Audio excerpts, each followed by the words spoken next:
গুরু সে হয় যে বিদ্যাকে দান করে থাকে, বিদ্যার ব্যবসা করে না। এই কারণে গুরু নিজের শিষ্যের কাছে দক্ষিণার আশা করেন, মূল্যের নয়।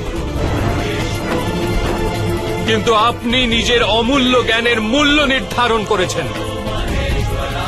নিজের জ্ঞানের পরিবর্তে নিজের শিষ্যের নিকট প্রতিশোধ চেয়ে আপনি কেবল নিজের জীবনই বিষাক্ত করেননি, বরং নিজের শিষ্যদের জীবনও বিষাক্ত করে দিয়েছেন।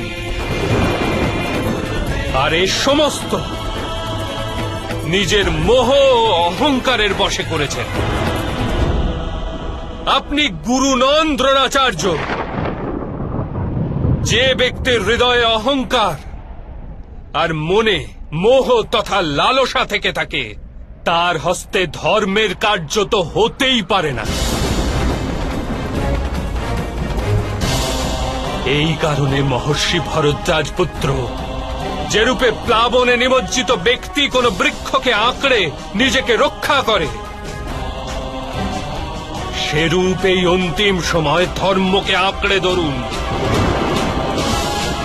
আজ সময় আছে উচিত সিদ্ধান্ত গ্রহণের।